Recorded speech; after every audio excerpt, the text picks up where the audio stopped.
Las noticias del día. Estamos de regreso después de ese editorial que hemos dedicado a un hecho que no nos sorprende, pero que verdaderamente dice mucho de la estupidez, el derroche, el despilfarro y el fanatismo que viene caracterizando de toda la vida al nacionalismo catalán. Según fuentes del propio gobierno nacionalista catalán, el catalán retrocede en Cataluña. ¿Esto le puede sorprender a alguien? No, esto no le puede sorprender a nadie. Llevamos decenas de miles de millones de euros gastados en pretender que el catalán pueda competir e incluso imponerse por encima del español. Eso es un disparate. Y además es un disparate que en su inmenso delirio han hecho los nacionalistas catalanes, pero que no han pretendido, por ejemplo, los nacionalistas irlandeses. Cuando en un momento determinado Irlanda cede a la independencia, y eso sí que históricamente tenían razones para pensar en la independencia, no el caso de los catalanes, que siempre se han sentido muy españoles, hasta hace 4 días, y no hay nada más que leer cómo se vuelcan en un momento determinado en la guerra de Cuba. Claro, también es verdad que porque las oligarquías catalanas llevaban siglos sacándole un beneficio enorme al tráfico de esclavos africanos en Cuba. No es que fuera la cosa desinteresada, pero se sentían enormemente españoles. Hasta que en un momento determinado a la Iglesia Católica le interesa crear un nacionalismo catalán y luego un nacionalismo vasco, porque es la manera de impedir que España sea una nación de ciudadanos libres e iguales que pida cuenta a esos privilegios de siglos, como había pasado en la Francia de al lado, que es una de las grandes obsesiones de la Iglesia Católica durante todo el siglo XIX y el siglo XX. Que no pase lo que ha pasado en Francia, porque aparte de que ha caído la monarquía, aparte de que no es posible la alianza entre el trono y el altar, encima en Francia se ha construido una nación que es una nación de ciudadanos libres e iguales, donde no hay castas privilegiadas, sea la monarquía, sea la Iglesia Católica o sea la aristocracia, que tienen privilegios sobre el resto de la población. Eso en España que no pase. Y ahí incluso aparece un sacerdote catalán que tiene visiones de una muchacha que en algún momento parece que es Cataluña y en otros que es la Virgen María. O sea, el clérigo no parece que andaba muy fino, pero por dónde iban las cosas, iban. Y claro, esto hace que en un país como Irlanda, a pesar de todos los paralelos que pueda haber, los nacionalistas irlandeses, muy orgullosamente nacionalistas y además mucho más mayoritarios desde el principio que los nacionalistas catalanes, no imponen el gaélico. Está bien que la gente escriba en gaélico, que haya obras de teatro en gaélico, que haya quien escriba una poesía, por cierto, mucho mejor que la catalana, en gaélico. Pero no se impone el gaélico. ¿Cómo se van a privar del inglés, que es la primera lengua universal, para hablar el gaélico, que está tan dividido desde hace siglos, que el gaélico escocés se diferencia mucho del gaélico galés y del gaélico irlandés y entre ellos no se entienden? Y además hay hasta una disputa sobre si el gaélico fetén es el irlandés o es el escocés. No, los irlandeses podían ser nacionalistas, cometieron errores, pero no eran imbéciles. No se les ocurrió privar a generación tras generación de irlandeses del inglés, por eso de que los ingleses habían dominado desde la Edad Media la verde Erin. No se les pasó. A los nacionalistas catalanes sí, y a Pujol a la cabeza. Y se inventó la inmersión lingüística. Es decir, aquí va a hablar catalán todo bicho viviente y vamos a hacer que desaparezca el español. Totalmente. Lo vamos a imponer. Incluso en el mercado internacional los contratos se van a tener que firmar en catalán. Ya está. Como si de esa manera, gracias a todo el dinero que robamos al resto de los españoles, pudiéramos conseguir algo que es imposible. ¿Qué sucede al cabo de prácticamente medio siglo de la inmersión lingüística? Pues que no ha funcionado, porque es imposible. De la misma manera que en Irlanda suponiendo que los nacionalistas irlandeses hubieran estado tan enloquecidos como los catalanes, no hubiera funcionado jamás la sustitución del inglés por el gaélico. El gaélico es una lengua muy hermosa y es una lengua original, a diferencia del catalán, que es un dialecto del provenzal, pero en fin, eso en un momento determinado tiene mayor importancia. También el portugués es un dialecto del gallego que ha crecido mucho más que el portugués original a fin de cuentas. Estas cosas históricamente pasan. Nadie hubiera pensado que efectivamente el castellano, el español, llegaría a tener una difusión muchísimo mayor que el latín de la que nació. Esto pasa en la historia de las lenguas. Pero evidentemente las cosas son las que son. Tú no puedes pretender que generación tras generación a la gente se la eduque en una lengua que es para hablar dentro de casa y poco más en términos históricos y sustituir con ello al español, que es la segunda lengua más importante del planeta, con el proceso de crecimiento mayor de todo el planeta, incluso un proceso de crecimiento que supera al del inglés. No lo puedes pretender, hay que estar loco o estar enfermo de ese delirio soberbio que caracteriza al nacionalismo catalán, que para sumar algo y rebañar algo más dentro de la insignificancia que tiene el catalán fuera de Cataluña, porque a ver dónde vas con el catalán, pues se empeñan en que el mallorquín también es catalán y el valenciano también es catalán y el chapurreau de la Franja de Aragón también es catalán. Y hasta un dialecto que se habla ahí raro en Cerdeña, eso también es catalán. Y no te dicen que el búlgaro es catalán porque pilla ya muy lejos. Y es ridículo, todo esto es ridículo. Históricamente no hay quien lo sostenga. El mallorquín es una lengua tan distinta que precisamente en la Edad Media se traduce del mallorquín al catalán, porque son lenguas diferentes. El valenciano es una lengua tan distinta que incluso en la Segunda República, con los nacionalistas catalanes dando la vara continuamente, precisamente cuando se crean departamentos de lenguas, se diferencia específicamente el valenciano del catalán. Es una lengua romance, tiene mucho parecido, como las lenguas romances, pero es una lengua independiente. No solo eso, el valenciano tiene un renacimiento literario que es anterior en un siglo a las primeras obras de relevancia en catalán. Y el nacionalismo catalán, pues por supuesto, quiere robar toda esa herencia del valenciano, pues como hay algunos nacionalistas catalanes que van diciendo que el Quijote se escribió en catalán, que Miguel de Cervantes Saavedra era catalán y que resulta que hemos engañado a la gente al traducir eso al español. Esto es un delirio. Pero de gente que dice que catalán era Erasmo de Róterdam, o que era Leonardo da Vinci, o que era Miguel de Cervantes y les hemos robado la historia, se pueden ustedes esperar lo que sea. Al final, como decía Lenin, que en ocasiones era muy certero, los hechos son testarudos. Y los hechos es que nadie que quiera que sus hijos vivan más allá de un pueblo de Gerona, en última instancia está dispuesto a que el catalán sustituya y suplante al español, porque es una estupidez. Eso no entra en ninguna cabeza.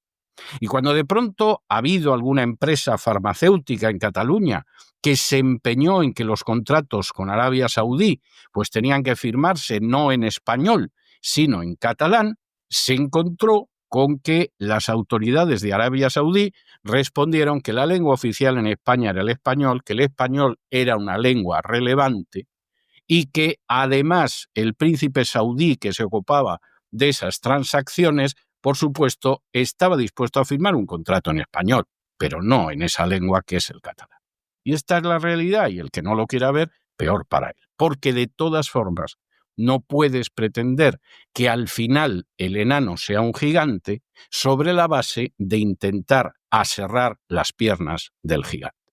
Eso suele acabar mal para el enano, no hay nada más que ver. Y cuando digo enano, por favor, no piensen ustedes que me estoy refiriendo a Pujol. En cualquiera de los casos, de eso hablábamos en nuestro editorial de hoy y tenemos ya que entrar en nuestro boletín de noticias. Y como siempre, en nuestro boletín de noticias entramos por el segmento de España. Y sigue hablando el hijo de Ábalos, Víctor Ábalos. Lo que está diciendo el hijo de Ábalos Puede ser verdad o no. De momento son sus declaraciones y esto es algo que habrá que investigar y ver lo que hay. Pero que es verosímil, es verosímil. ¿Qué dice el hijo de Ábalos? Bueno, pues él dice que realmente el director del Partido Socialista, el responsable de la corrupción del Partido Socialista y el creador de un Estado paralelo no es otro que José Luis Rodríguez Zapatero. Y que en última instancia Zapatero no ha dejado de hacer negocios y en esos negocios veía con muy malos ojos a un personaje como José Luis Ábalos que, hombre, si no los impedía, por lo menos le molestaba o por lo menos interfería.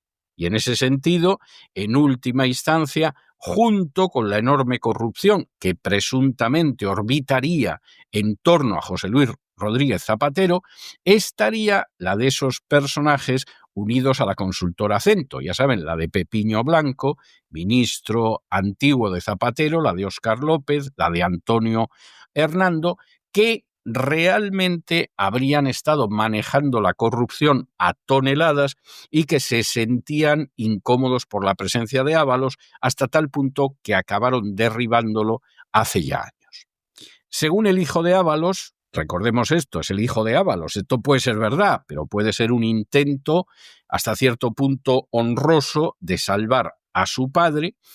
La realidad es que Zapatero no solamente tiene una vinculación con el gobierno de Venezuela, lo tiene además con otras estructuras, pero junto con eso se daría la circunstancia de que aquel episodio, lo que se llamó el Delcy Gate, cuando en un momento determinado a la chavista Delcy la recibieron en Barajas y se suponía que no podía entrar en el espacio de la Unión Europea y enviaron a Ábalos y lo colocaron en una situación dificilísima. Supuestamente aquello habría sido una trampa para quitarse de encima a Ábalos y poder cabalgar con una enorme tranquilidad dentro de esa inmensa estructura, Estado paralelo, la llama Víctor Ábalos, de corrupción que dirigiría Rodríguez Zapatero.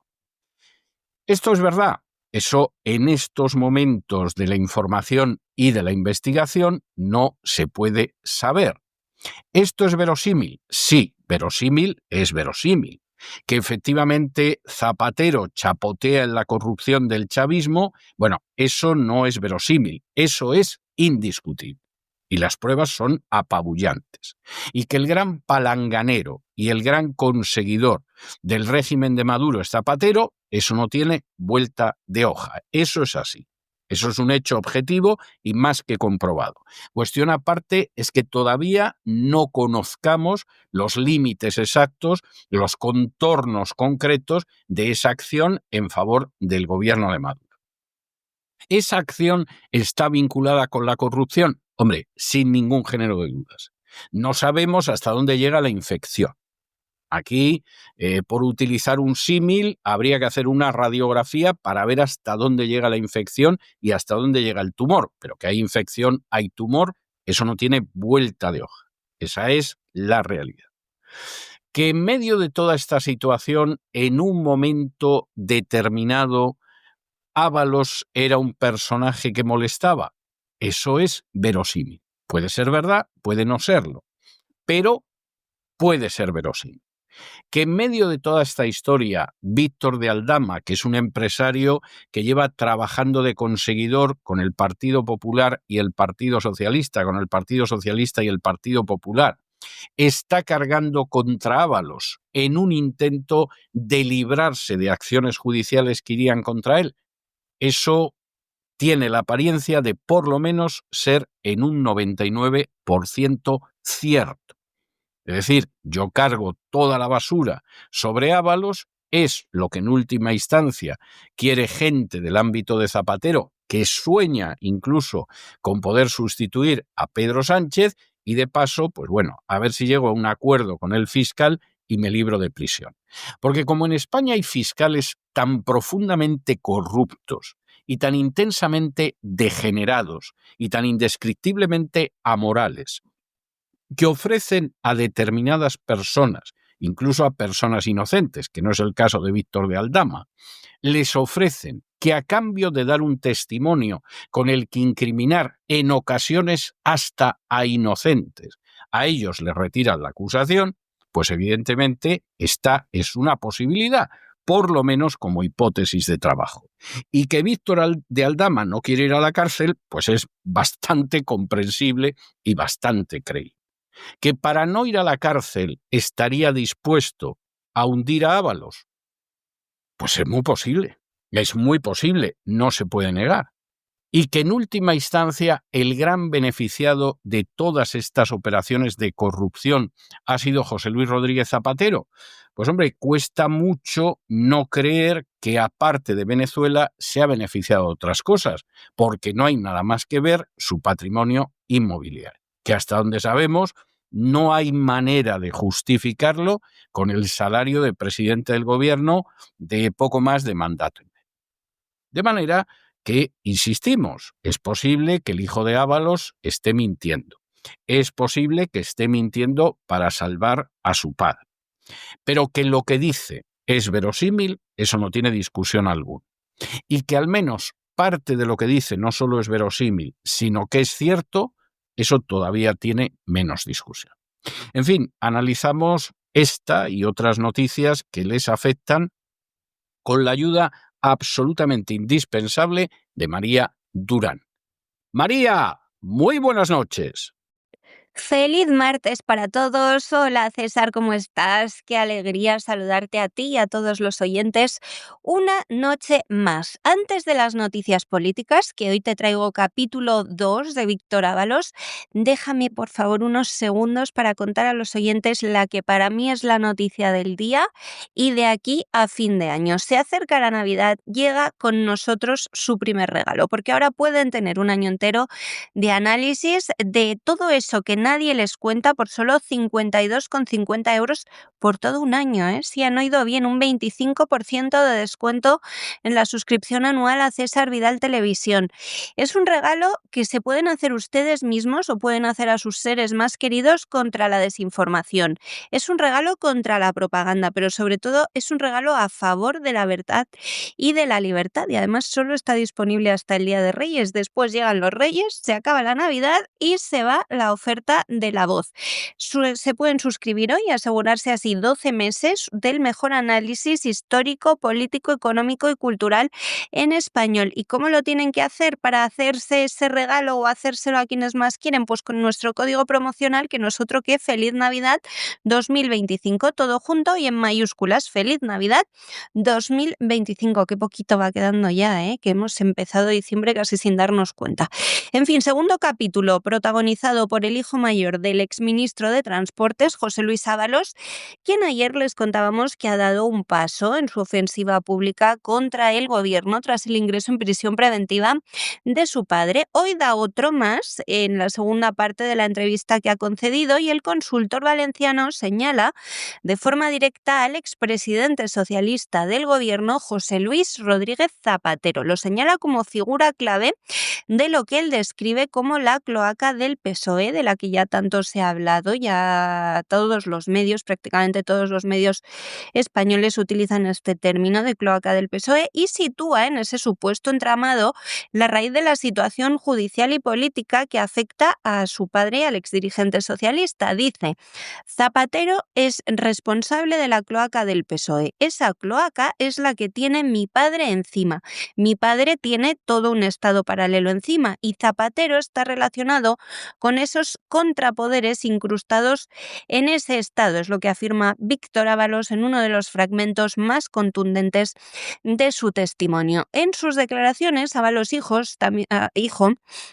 también dibuja un mapa de poder interno en el socialismo que, según él, habría operado durante años en torno al sanchismo y habría visto a su padre como un obstáculo. A su juicio, Zapatero se encuentra en la cúspide de un grupo de influencia capaz de condicionar decisiones estratégicas no solo dentro del PSOE, también dentro del gobierno. Asegura Víctor Ábalos que ese núcleo impulsó actividades del lobby al amparo del poder y que la presencia de José Luis Ábalos en el Ministerio de Transportes era un freno para los intereses de ese lobby socialista. Dice, hay que entender que todo conduce a Zapatero, y matiza que no se refiere a los lobbies empresariales habituales en cualquier alto cargo, sino a una estructura de poder distinta, informal y que estaba asentada en redes políticas, económicas y policiales. Según su versión, esa organización, ese lobby socialista, incluye también nombres vinculados a la consultora Acento, que es un lobby en sí mismo.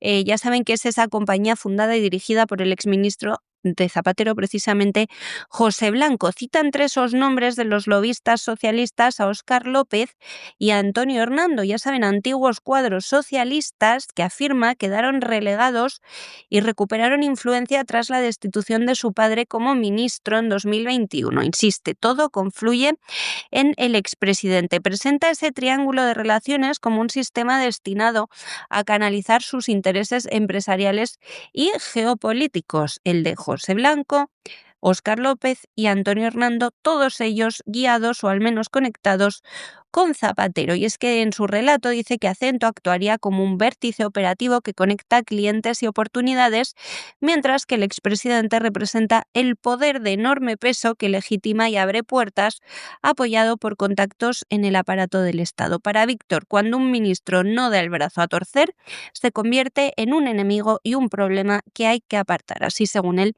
Ábalos no facilitaba los chanchullos de Zapatero y por eso fue eliminado. El hijo del exministro pone el foco en el papel internacional de Zapatero, especialmente en Iberoamérica. Ya sabemos que Zapatero es lobista en Venezuela para la narcodictadura. Describe al expresidente como un actor central en labores de mediación institucional con especial incidencia precisamente en ese país, en Venezuela.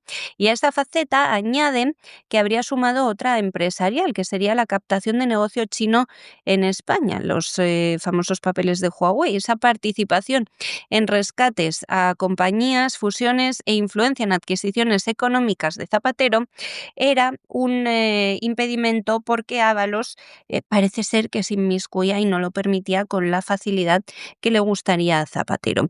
Todo eso se habría consolidado en los años en que Ábalos era uno de los pilares del sanchismo, dice Víctor, y eso explicaría en su interpretación por qué el antiguo número 2 de Pedro Sánchez terminó apartado del núcleo duro del poder y está hoy en prisión preventiva. Víctor afirma que estas conclusiones no se basan solo en sus percepciones ni en conversaciones recientes con su padre. Incluso dice que también en lo que ha vivido personalmente. Dice, la historia de Zapatero no es solo la historia de lo que me ha dicho mi padre, es la historia de lo que yo he vivido. Relata que el vínculo venezolano del expresidente generó problemas a Ábalos, a quien se le atribuyeron relaciones con el chavismo que él considera falsas. Sitúa ahí el origen de los episodios de las desgracias de Ábalos en el del Seagate y sostiene que su padre fue utilizado en un conflicto diplomático que no le correspondía. También asegura que aquella noche en el aeropuerto de Barajas recibió una instrucción directa de Sánchez tras detectar ya en el aire que Delcy Rodríguez tenía prohibida la entrada a territorio europeo. Víctor se presenta como víctima colateral del caso. Dice que su vida profesional se ha desplomado, que ha perdido contratos por no superar los filtros de reputación empresarial y que se ha construido un relato necesario para encarcelar a su padre. Niega tener ninguna estructura económica en Colombia o Perú y que tampoco la tiene su padre, y rechaza ser el custodio del dinero que le atribuyen los investigadores. También carga contra Víctor de Aldama, a quien acusa de señalarlo públicamente de manera falsa para evitar la prisión. En este punto insiste en que los 20.000 euros transferidos a su padre fueron un préstamo personal con contrato notarial cuya existencia, dice, se ha omitido interesadamente en los informes. Es decir, que Aldama no le regaló dinero a su padre, sino que se lo prestó. Así que muy pendientes de las siguientes entregas que nos siga acercando Víctor. Ya saben también que Ábalos nos habla desde su cuenta de Twitter, desde la prisión. No sabemos de qué manera, suponemos que a través de un portavoz, pero hoy está muy callado. Seguiremos atentos a ello también.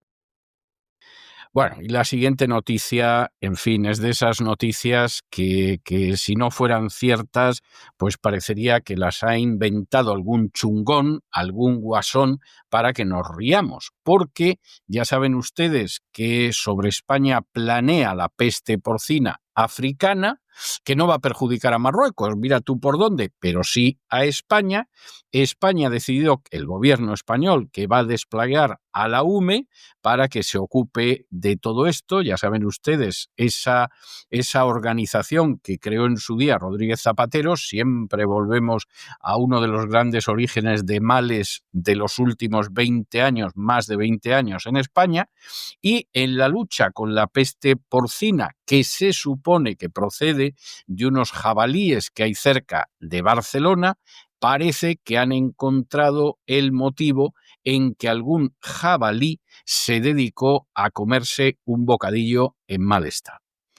Esta es una de esas historias que, hombre, no vamos a negar que pueda ser cierta, pero reconozcan ustedes que no deja de ser notable. Es decir, el jabalí resulta que llega hasta una papelera o hasta un lugar donde han tirado un bocadillo, al parecer un camionero, es decir, aquí se va acotando el cerco sobre el supuesto responsable de la supuesta peste porcina.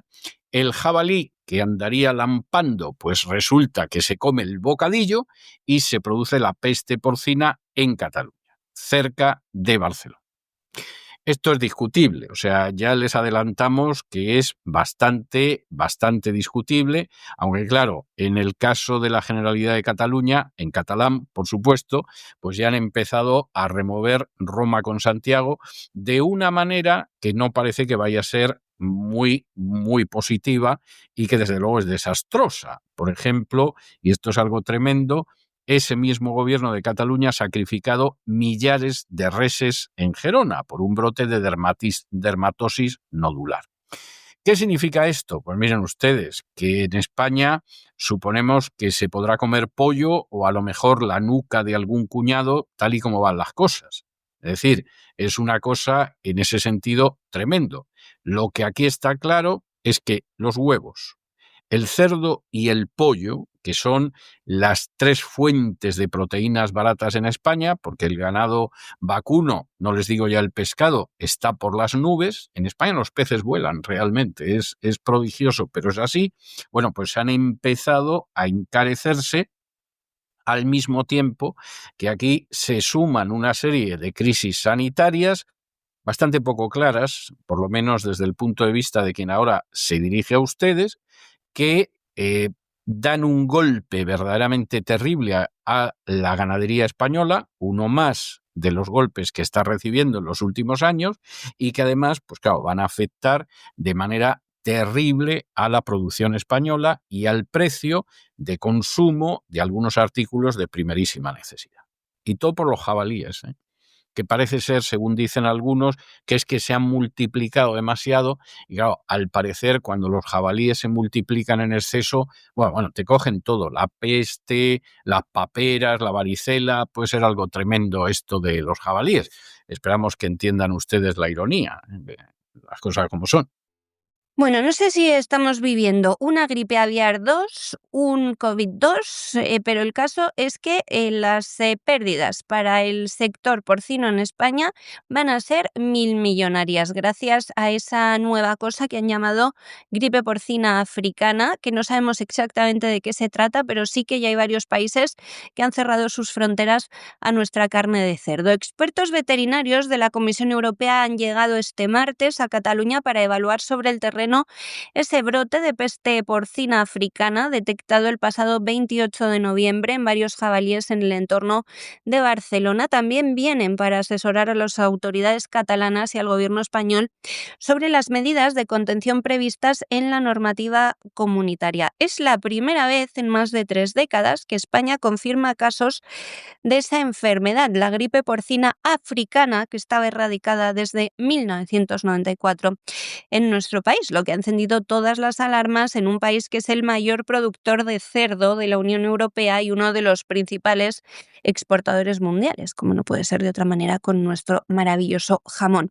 Aunque la peste porcina africana no afecta a humanos ni supone riesgo alguno para el consumo de carne, su capacidad para matar a gran velocidad a cerdos y jabalíes obligaría a actuar con máxima contundencia para evitar que el virus salte de la fauna silvestre a las granjas. El domingo, la siempre tan independentista Generalidad de Cataluña pedía el despliegue de la UME y este lunes miembros del ejército ya se encontraban en la sierra trabajando para vigilar a los posibles ejemplares infectados. El foco se ha localizado en la sierra de Collserola, con al menos 2 jabalíes muertos hace unos días que dieron positivo en los análisis. A partir de ahí, la Generalidad catalana activó el plan de contingencia, delimitó una zona infectada, intensificó la búsqueda de animales muertos y endureció los controles en explotaciones porcinas cercanas. El domingo por la tarde aparecieron otros 8 jabalíes muertos. Una de las decisiones que era más previsibles ha sido el cierre temporal del Parque Natural de Collserola, que afecta a decenas de municipios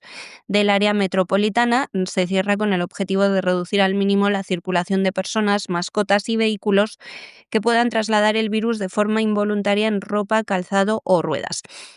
Paralelamente se han desplegado también equipos de mossos, agentes rurales y personal veterinario con apoyo de drones y unidades especializadas para rastrear la zona sin dispersar a la población de jabalíes, controlar el perímetro y localizar posibles nuevos casos. Y aquí viene lo más divertido. El origen exacto del brote aún se investiga, pero las primeras hipótesis, las que nos comunican, apuntan a una transmisión indirecta por restos de comida contaminada arrojados en una zona de gran tránsito. Nos dicen las autoridades que parece ser que fue a través de un bocadillo en mal estado. O sea, el bocadillo que transmite la gripe porcina africana, la peste porcina africana, es como el pangolín, que nunca lo encontró nadie. Collserola y su entorno son un nudo de carreteras por el que pasan miles de vehículos y transportistas, y el jabalí ha encontrado allí un hábitat muy favorable, con abundancia de alimento en áreas urbanas. Ese crecimiento descontrolado de la población silvestre habría sido uno de los factores determinantes y es uno de los que más preocupa a los expertos, porque aumenta las probabilidades de contagio y dificulta la erradicación rápida del virus. Es decir, a esa explicación peregrina, veremos en qué se concreta después de un bocadillo en mal estado. Incluso se llegó a publicar que podía haber llegado en barro en unas ruedas el virus procedente de cualquier foco del resto de Europa. Resulta también que hay una plaga de jabalíes porque los ecologistas, siempre tan inteligentes ellos y nunca basados en la ciencia, pero siempre presionando a políticos que se dejan presionar porque son igual de absurdos, han permitido que crezca tanto la población que ahora es prácticamente imposible de controlar en el tiempo necesario. La llegada de la misión veterinaria europea busca garantizar que se apliquen sin fisuras todas las medidas comunitarias, es decir, control de fauna salvaje, ahora sí, refuerzo de la vigilancia en granjas, restricciones de movimientos, desinfección sistemática y seguimiento epidemiológico en la zona. Cataluña quiere demostrar además que la respuesta es rápida y suficiente para evitar que el caso derive en una crisis mayor con sacrificios masivos obligatorios y bloqueos comerciales más amplios. De momento parece que no hay contagios en explotaciones domésticas, pero el riesgo está ahí. Este brote además llega en un momento muy delicado ya para la cesta de la compra. Los huevos, el cerdo y el pollo, que son las 3 principales fuentes de proteína barata en España, se están encareciendo de manera brutal y todas al mismo tiempo por una combinación de crisis sanitarias que golpean a nuestra producción nacional y que desde luego no parece algo anecdótico ni inocente. El primer mazazo lo dio la gripe aviar. Se detectaron brotes en granjas de aves, lo que ha obligado a sacrificar grandes cantidades de animales y a confinar explotaciones enteras, reduciendo de forma drástica la oferta de huevos y carne de pollo. El resultado ya se está notando en los supermercados, donde el huevo figura entre los alimentos que más han subido en lo que va de año y el pollo encadena incrementos sostenidos. No saben a qué precio están los huevos. A esa presión se suma ahora la peste porcina africana, aunque los focos actuales están en jabalíes. La mera reaparición del virus ya dispara los costes preventivos y esto tensiona mucho a los mercados y alimenta el temor a restricciones de exportación. Reino Unido ya cerró ayer sus fronteras a nuestra carne de cerdo, Japón lo ha hecho hoy. Ha sido algo que históricamente ha provocado bajadas bruscas de precios en origen, pero subidas para el consumidor si se encarecen los controles y cae la producción. Y por si faltara poco, la guinda del pastel la pone el vacuno, que tampoco se libra. Más de 2.000 reses españolas han sido sacrificadas por un brote de dermatosis nodular contagiosa, una enfermedad vírica que ha dejado numerosos focos también en Gerona y ha extendido la inquietud entre ganaderos. Estamos que lo tiramos, desde luego. El país es que vive las 7 plagas bíblicas y alguna más. El efecto conjunto es una auténtica tormenta perfecta. Justo los alimentos que durante años han funcionado como base accesible de proteínas para la mayoría de hogares que no pueden permitirse otro tipo de carne, los huevos, el pollo, el cerdo y algo de vacuno, están ahora bajo presión. Desde el ámbito político se pide calma, claro, porque ellos no tienen estos problemas para llenar su cesta de la compra. Se insiste en que se trata de episodios distintos y aislados, ¿quién lo diría?, y que son propios de un sector expuesto a riesgos biológicos, pero cada vez más voces alertan de que la coincidencia temporal de crisis puede tener efectos muy duraderos sobre la estabilidad de precios básicos y sobre la propia soberanía alimentaria. Y como dicen además que piensa mal y acertarás, yo les apostaría algo a que dentro de unos meses, después de que se hayan sacrificado aquí miles de animales, nos dicen que vamos a empezar a importar carne de Marruecos con todos los controles, como pasó con las gallinas en jaulas, que se prohibieron aquí y ahora se permite que Marruecos nos las venda sin ningún tipo de control sanitario. Y nos vamos de España a Hispanoamérica, como hacemos siempre, y nos vamos a Honduras. Nos vamos a Honduras porque les hablamos ayer del resultado electoral, de cómo, a pesar de la intervención directa de Donald Trump en las elecciones hondureñas, pues hombre, sí que parece que Nasri Asfura va algo por delante, pero al final parece que no tan delante de Salvador Nasralla como deseaba el actual inquilino de la Casa Blanca. Y por si fuera poca injerencia en las elecciones hondureñas, Donald Trump ya ha advertido que puede haber fraude electoral en Honduras, fraude electoral que supuestamente perjudicaría a su candidato. ¿Puede haber fraude electoral en Honduras? Hombre, claro que en Honduras puede haber fraude electoral. Vamos a ver, si en Honduras ha habido un presidente que era el jefe de una red de narcotraficantes, que ahora mismo está cumpliendo condena en Estados Unidos y al que Donald Trump va a indultar, es decir, por lo visto, la cruzada contra las drogas de Donald Trump pasa por hundir embarcaciones cerca de Venezuela y por indultar a grandes narcotraficantes que son presidentes al mismo tiempo. Ustedes nos dirán cómo se hace esto, porque claro, esto es como decir que te has embarcado en una cruzada contra el vicio y al mismo tiempo que cierras algunos prostíbulos o que haces como que los cierras, al mismo tiempo das unos vales a los soldados para que se vayan con prostitutas. O sea, es algo de delirio. Los que no lo quieren ver, ese es su problema, pero esto es algo de delirio. ¿Pudo haber fraude electoral? Pudo haberlo. De hecho, el lunes, cuando iban con un 57% de actas escrutadas, y la verdad es que la diferencia era muy pequeña, pues resulta que se detiene el escrutinio unas horas. ¿Se pudo perpetrar fraude ahí? No hay pruebas, pero no es imposible. No es imposible conociendo Honduras y no es imposible viendo algunas de las elecciones que hemos sufrido en los últimos años. ¿Y de aquí qué se deriva? Pues miren ustedes, que Nasri Asfura en estos momentos va el primero con el 39,91%, pero Salvador Nasralla, que va el segundo, va con el 39,89%. Están separados por unos centenares de votos. Y aquí, efectivamente, pues la presidenta del Centro Nacional para las Elecciones, pues dice que, en fin, que hay un empate técnico, que el retraso fue por una serie de contingencias técnicas, que no cunda el pánico, Pero aquí Donald Trump ha dicho que tiene que prevalecer la democracia y como muestra de que prevalece la democracia, apoya a uno de los candidatos y dice que como los hondureños voten a otro, les cierra el grifo de los dólares y al mismo tiempo está hablando de fraude porque la victoria de su candidato no está nada clara. Pues miren ustedes, se piense lo que se piense de cualquiera de los candidatos a la presidencia en Honduras, esto es intolerable. Esto es intolerable. Es decir, no existe una democracia, por lo menos una democracia que tenga un mínimo de dignidad, cuando hay una potencia extranjera, sea la que te amenaza con que os sale mi candidato o os cierro el grifo de los dólares. O sea, si esto es un respeto a las decisiones del pueblo hondureño, y si esto es un respeto a lo que pueda salir de las urnas, que venga Dios y lo vea, porque no da la sensación de que sea así. Y esto es así de claro. No le demos más vueltas.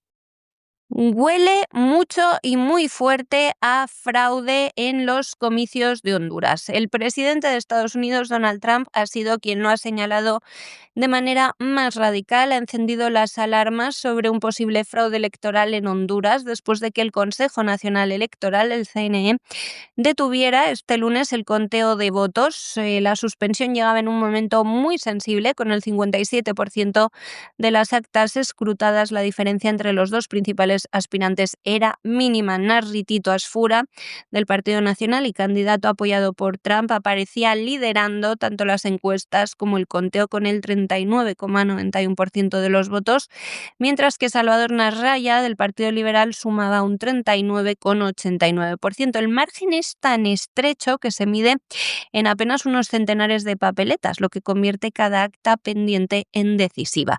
Trump publicaba esta madrugada un mensaje contundente en su propia red social, en Truth Social, donde afirmaba que el país centroamericano estaría intentando alterar el resultado de las elecciones presidenciales. Decía literalmente: parece que Honduras intenta alterar los resultados de sus elecciones. Si lo hacen, se armará un escándalo. Escribía antes de recordar que los hondureños acudieron masivamente a las urnas el 30 de noviembre. El mandatario subrayaba también en sus mensajes que el organismo encargado del recuento suspendió abruptamente el conteo a la medianoche, un hecho que en su opinión incrementa el riesgo de manipulación y deslegitima el proceso si no se explica con total transparencia. El presidente estadounidense acompañaba su denuncia con un llamamiento directo a que el recuento se reanude y termine sin más demoras. Es imperativo, decía, que la comisión termine de contar los votos. Cientos de miles de hondureños deben contar sus votos. Insistía en que la democracia debe prevalecer. La Casa Blanca observa el proceso con especial atención por la trascendencia regional del resultado y por el historial de tensiones políticas y sospechas electorales en Honduras, donde los escrutinios ajustados han derivado en crisis institucionales en el pasado y donde el oficialismo de izquierdas, ayer les contábamos, ha sido grabado, entre otros por el periodista español David Alendete, cerrando antes de tiempo algunas mesas y expulsando a los observadores internacionales. Mientras el mensaje de Trump se viralizaba dentro y fuera del país, el CNE intentaba frenar la inquietud. La presidenta del organismo, Ana Paola Hall, comparecía y reconocía el momento crítico, describía la situación como un empate técnico entre Asfura y Narraya, pedía calma a la población y explicaba que la interrupción del conteo respondía a contingencias técnicas y organizativas todavía en proceso de resolución. Aseguraba que el CNE debe completar primero la contabilización de actas pendientes correspondientes a las llamadas contingencias 1 y 2 y que luego se abrirá un proceso de escrutinio especial para revisar inconsistencias antes de cerrar oficialmente el escrutinio general. El problema es que esa explicación no ha disipado las sospechas, precisamente porque el país se encuentra en el tramo más delicado de cualquier elección, que es cuando el ganador aún no está claro y cada retraso se interpreta políticamente. La combinación de dos factores, que son esa diferencia mínima entre candidatos y la suspensión del recuento, ha elevado la tensión a un punto en que cualquier decisión del CNE va a ser examinada al milímetro. Si las dudas se multiplican o el escrutinio se prolonga sin explicaciones convincentes, el país corre el riesgo de entrar en una nueva fase de polarización, con efectos que podrían ir mucho más allá de sus fronteras, tal y como ha dejado entrever Donald Trump. Y nos vamos de Honduras, donde todavía está la pelota en el tejado de cuál ha sido la victoria este domingo, nos vamos a Cuba. Y nos vamos a Cuba con uno de tantísimos casos de presos políticos en una dictadura repugnante, con una capacidad represiva limitada, que seguramente hasta puede aguantar bastante bien la comparación con otras dictaduras, pero donde las historias son verdaderamente inaceptables, intolerables e incalificables. En las manifestaciones del 11J, una de las personas que fue detenida en Holguín se llamaba y se llama Josvany Rosell. Este hombre era herrero, era padre de familia, padre de 3 hijos y es detenido cuando se suma a las protestas del 11 de julio del 2021. Esas protestas provocaron en el exilio un entusiasmo verdaderamente indescriptible e imposible de entender, salvo para aquellos que las contemplamos en primera fila en el exilio. Y por supuesto el exilio se creía o se quería creer que esta vez el régimen caía. No había caído en más de 60 años antes, pero esta vez iba a ser que sí.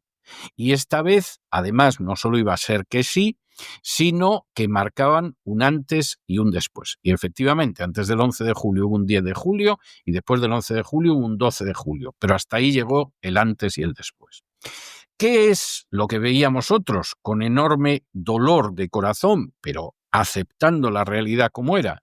Que no iba a caer el régimen. Porque la dirección de esas manifestaciones se producía desde la Florida. Y porque en el momento en que la dictadura cubana impidiera la conexión con Internet, en la isla no iban a poder hacer nada, salvo ir como pollos sin cabeza. Y cuando la isla cortó esa comunicación por Internet con la Florida, pues evidentemente esta gente quedó descabezada. ¿Podía Biden, en aquel momento presidente de los Estados Unidos, haber dado cobertura a los que se manifestaban? Sí, pero también advertimos que no lo iba a hacer. ¿Y por qué no lo iba a hacer? Porque Biden, como otras administraciones anteriores, demócratas y republicanas, no tenía ningún interés en la caída de la dictadura en Cuba, que es algo que a buena parte de los activistas, de los exiliados, etcétera, no les entra en la cabeza. Y es que la dictadura cubana, a diferencia de otras dictaduras en el globo, pues no ha caído, no porque sean, una especie de Mandrake el mago cruzado con Fu Manchu y con Spectra, sino porque las distintas administraciones de Estados Unidos no tienen ningún interés en que caiga. Tienen un enorme interés en que esa dictadura se mantenga, por razones que hemos explicado en alguna ocasión y en la que no nos vamos a detener ahora. En el curso de esas protestas, uno de los detenidos es Josvany Rosell. Y Josvany Rosell recibe una pena muy dura por el cargo de desórdenes y de desacato. ¿Qué sucede? Que una vez que entra en la cárcel del Yayal, se encuentra en una situación en la que al aislamiento prolongado se suman los abusos y se suma de manera especial la falta de atención médica. Respuesta: iniciar una huelga de hambre.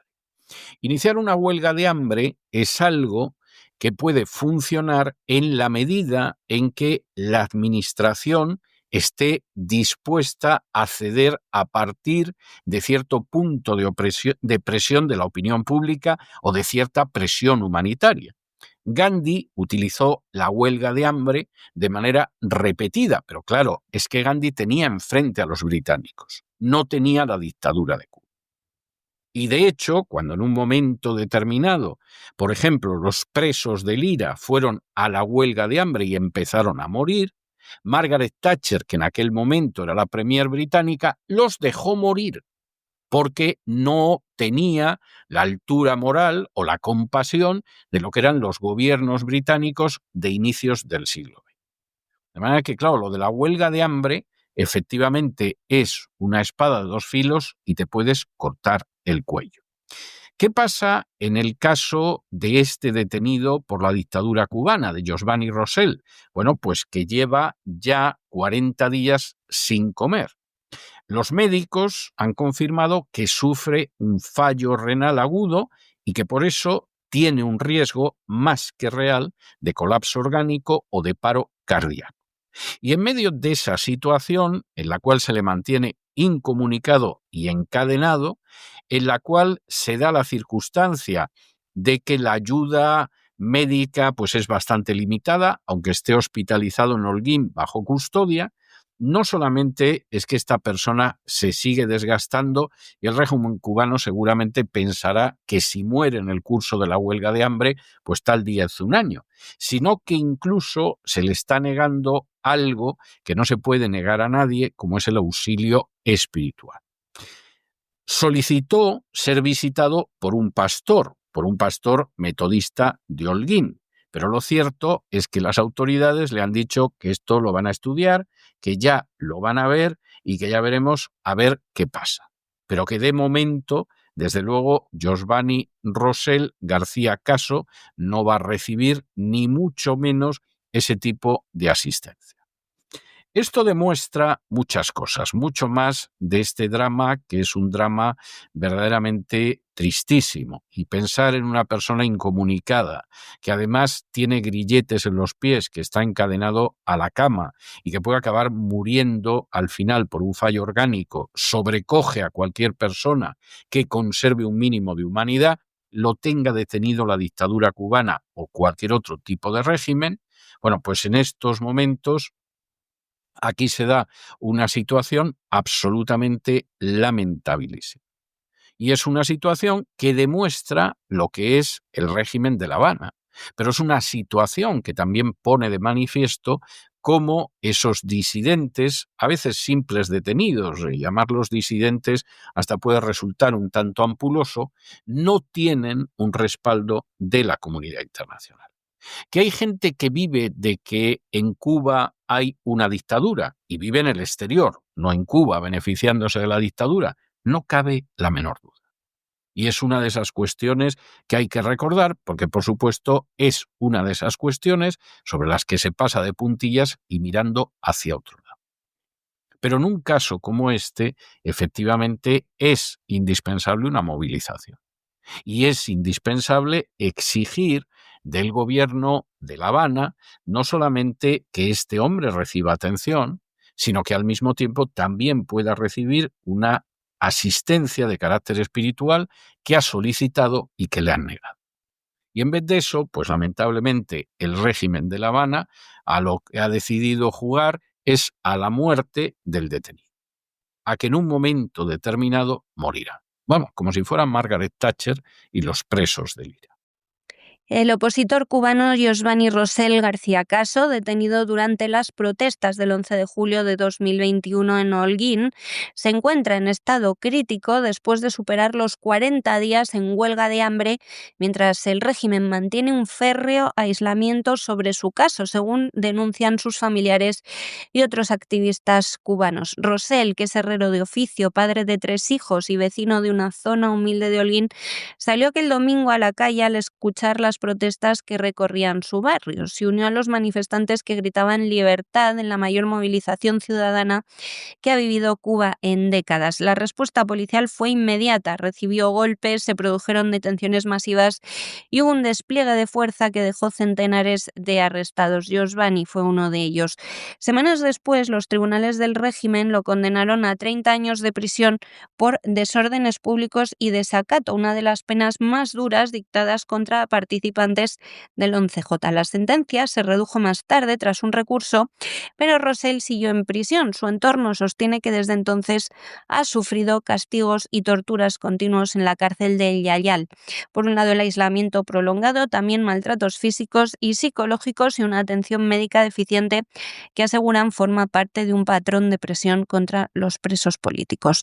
A finales de octubre, tras meses denunciando abusos sin respuesta, Rosell inició una huelga de hambre como forma extrema de protesta. Su mujer, Maylin Rodríguez Sánchez, relata que el deterioro de su marido ha sido rápido y brutal. Tras más de un mes sin ingerir alimentos, los médicos han confirmado que padece un fallo renal agudo, una señal de que su organismo está entrando en una fase de colapso. Ella teme que el desenlace esté cerca si no se actúa de inmediato. La represión, sin embargo, no se ha limitado a la prisión. Según Maylin, Josvani permanece ahora ingresado en una sala del Hospital Lucía Íñiguez Landín, pero en condiciones que agravan su situación humana y médica. Está incomunicado, encadenado bajo custodia permanente con grilletes en los pies, de manera que no se puede ni levantar de la cama. La familia denuncia que el hospital no les ha ofrecido información sobre su evolución y que la falta de transparencia incrementa su angustia y su sensación de impunidad. En este momento crítico aparece otra denuncia gravísima, la violación de la libertad religiosa.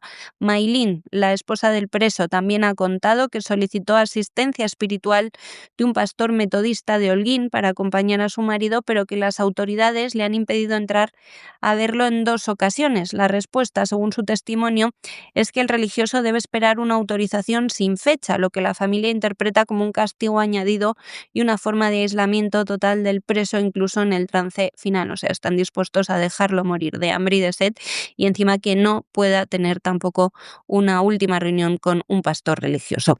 Activistas cubanos recuerdan que una huelga de hambre de esta duración sitúa a Rosell al borde de un punto de no retorno, de la muerte. Casos históricos muestran que a partir de la 6ª o 7ª semana sin alimento el riesgo de muerte se dispara por fallos multiorgánicos o paro cardíaco. En Cuba existen precedentes trágicos. Hay muchos opositores que han muerto en prisión tras huelgas de hambre en contextos de castigo, abandono médico y condiciones infrahumanas. Por eso el temor de su familia es que el régimen esté dejando que el tiempo haga su trabajo. El régimen probablemente lo que está haciendo efectivamente es dejarlo morir. La postura oficial de las autoridades sigue siendo la misma, guardan silencio oficial, controlan absolutamente al preso, ponen trabas a la información y establecen en torno a él una vigilancia que no se relaja ni siquiera cuando su vida pende de un hilo. El caso de Josvani Rosell resume para la oposición cubana la lógica represiva del sistema. Es un ciudadano condenado por pedir libertad, castigado en prisión,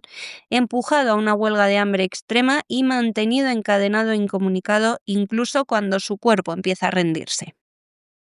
Y nos vamos de Hispanoamérica a la información internacional y nos detenemos en primer lugar en Ucrania. En Ucrania, porque precisamente cuando Zelensky está en la búsqueda de un plan que pueda bloquear la iniciativa de paz de Donald Trump, que en última instancia es un plan muy realista, es un plan inteligente, pero es un plan que consagra la victoria de Rusia y de Estados Unidos en esta guerra a costa de Ucrania y de la Unión Europea, pues en medio de esa situación en la que Zelensky se resiste, bueno, pues van cercando a la oficina de Zelensky. Andriy Yermak, que es el jefe de la oficina presidencial, que ha sido la mano derecha de Zelensky durante años, finalmente ha dimitido después de que hubiera una redada anticorrupción que afectó su domicilio y el entorno. Sale a la luz uno de los casos, de los muchísimos, casi infinitos casos de corrupción del gobierno ucraniano, en este caso el Energoatom, donde de pronto se descubre que ha habido contratos inflados en el sector energético y que ha habido desvíos millonarios unidos a empresas pantalla. Y para terminarlo de arreglar todo, un antiguo socio de Zelensky, Timur Mindik, aparece unido al esquema de corrupción. Aquí, verdaderamente, la situación no puede ser peor. Es decir, está quedando muy claro que Volodymyr, o realmente aquí te pliegas a lo que te estamos diciendo, o las próximas informaciones ya no van a pillar a tu mano derecha y a tu jefe de gabinete. Es que vamos a por ti. ¿Esto es nuevo? No. ¿Esto era desconocido hasta ahora? No. Siempre hemos sabido que Zelensky era un corrupto de antes de llegar a ser presidente, cuando aparecía en los papeles de Panamá. Pero era un personaje que interesaba para la política que en esos momentos llevaba a cabo la OTAN y llevaba el complejo militar industrial en Estados Unidos. ahora mismo Zelensky no es interesante. Ya se ha cerrado el saqueo del país para los 2 próximos siglos, los fondos de inversión y las compañías multinacionales van a saquear impunemente Ucrania, ya han muerto centenares de miles de jóvenes ucranianos que no van a volver a la vida. Zelensky, márchate y haz caso, que a lo mejor aquí los detenidos van en más direcciones y, sin embargo, el programa de 28 puntos de Donald Trump te daba la amnistía a ti, a los tuyos y a la comprabragas de tu mujer. Márchate, Volodymyr. Bueno, pues a ver si Volodymyr se entera o sigue insistiendo y entonces el día menos pensado nos enteramos de que lo han detenido por corrupción. Y sería como esa escena de la película Casablanca en que de pronto el corrupto comisario francés decide cerrar el cabaret de Rick y cuando dice ¿por qué? Dice, he descubierto que en esta casa se juega. Y en ese momento se acerca un empleado del cabaret y le dice, aquí tiene usted sus ganancias en la ruleta. Bueno, pues aquí es igual. Aquí, de pronto, en un momento determinado, va a haber quien diga, he descubierto que Zelensky es corrupto. Y le van a decir, oiga, que tiene usted un maletín en el despacho del dinero que ha robado en colaboración con Zelensky. Porque aquí, por lo visto, hay gente que ha descubierto que en esta casa, en Ucrania, se juega. Mientras Ucrania sigue resistiendo la invasión rusa y trata de abrirse paso en unas negociaciones de paz cada vez más presionadas desde el exterior, este lunes Volodymyr Zelensky viajaba a París para reunirse con uno de sus principales aliados, Emmanuel Macron, y reafirmar las líneas rojas de Kiev. El país, sin embargo, afronta mientras la mayor crisis interna desde que comenzó la guerra. El viernes 28 de noviembre, o sea, el pasado viernes, aquí les contamos, Andriy Yermak, jefe de la oficina presidencial y mano derecha de Zelensky, presentaba su dimisión horas después de que agentes de la Oficina Nacional Anticorrupción, la NABU, y la Fiscalía Anticorrupción, la SAPO, registraran su domicilio y despachos vinculados a él y su entorno. Su renuncia marca un terremoto político en pleno conflicto armado y debilita el núcleo de poder que ha sostenido a Zelensky desde el año 2022. El caso que ha precipitado la caída de Yermak es conocido como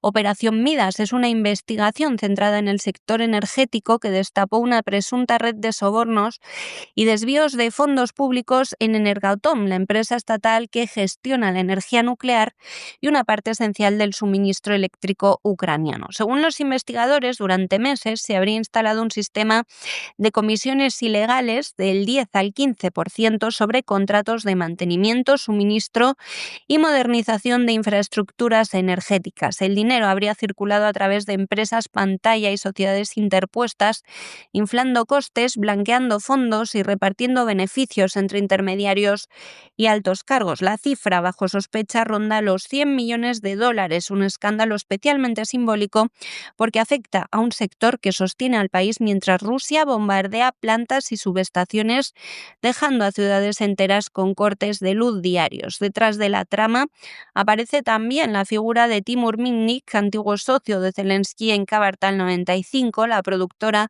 que impulsó la carrera mediática del presidente antes de entrar en política. Las agencias anticorrupción incautaron grabaciones en las que Mitnick supuestamente hablaba de repartos, porcentajes y mecanismos para bloquear controles internos. En esas conversaciones surge un interlocutor con el alias de Ali Baba, que parte de la investigación vincula a Yermak, aunque su entorno lo niega. Mitnick abandonó el país poco antes de los registros y es considerado como uno de los organizadores del esquema. La salida del gobierno de Yermak es la pieza más visible de un dominó que ya está cayendo. La investigación ha sacudido ministerios y órganos de seguridad. Así, el exministro de Energía, German Galushenko, fue apartado tras quedar bajo la lupa del caso y otros altos funcionarios han sido interrogados, así como los de anticorrupción han anunciado que preparan nuevas imputaciones. El golpe es especialmente duro porque Yermak no era un asesor más. Durante 4 años concentró tanto poder que en Kiev se le describía como el presidente en la sombra. Acompañó a Zelensky en casi todas sus visitas internacionales, pilotó buena parte de la política interna, arbitró disputas en el ejército y dirigió las conversaciones clave con Estados Unidos. En círculos diplomáticos occidentales se da por hecho que nada importante se movía, más bien sin su visto bueno. Ese control también fue la fuente de su impopularidad. En los últimos meses, tanto la sociedad civil como la oposición denunciaban que había en el país una presidencia bicéfala y el bloqueo de reformas exigidas por la Unión Europea a cambio de ayuda financiera y ruta de adhesión eran gestionadas por él. Encuestas recientes mostraban que una mayoría amplia de ucranianos deseaba su salida. Diputados del propio partido presidencial admitían que la dimisión desbloquea leyes urgentes desde presupuestos hasta reformas económicas y que se abre una ventana para reconstruir la confianza con los aliados. Para Zelensky, el golpe, en cambio, llegaba en el peor momento. En el frente, Rusia ha intensificado los ataques sobre infraestructuras básicas mientras se acerca el que parece será el invierno más duro de la guerra.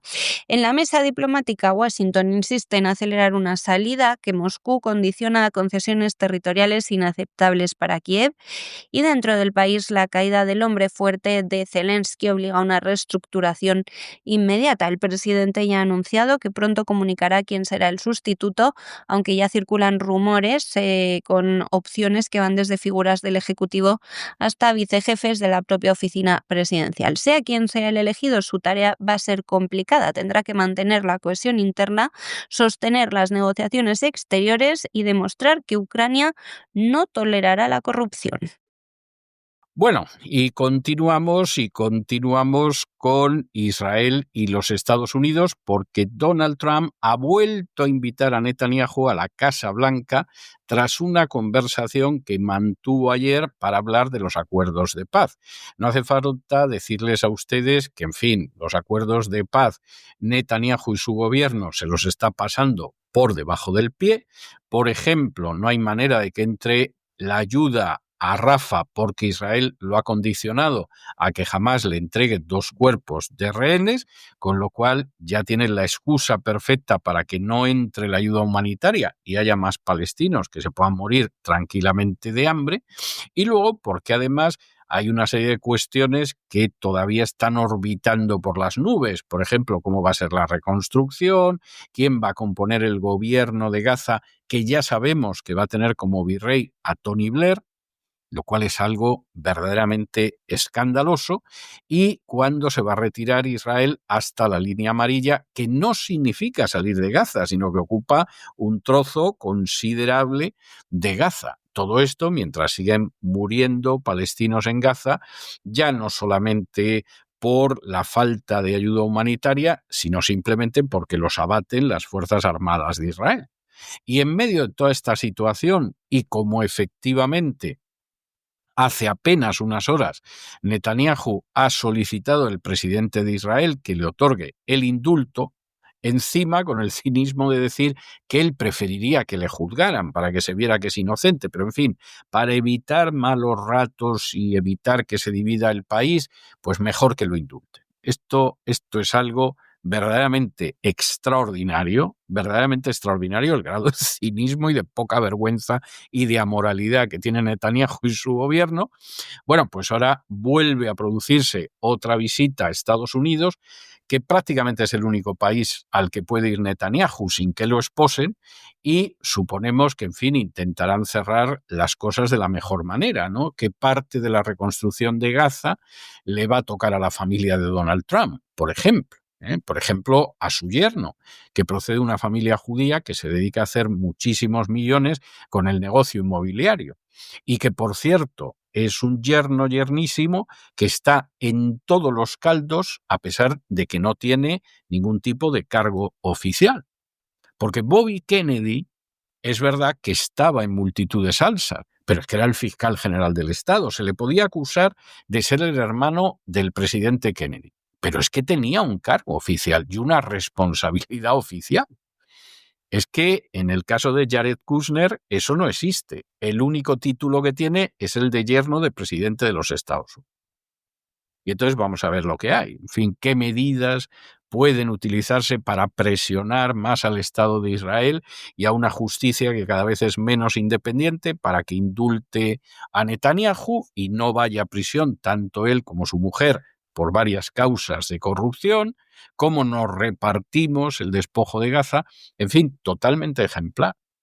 totalmente ejemplar de lo que no hay que hacer si se pretende tener una mínima autoridad moral.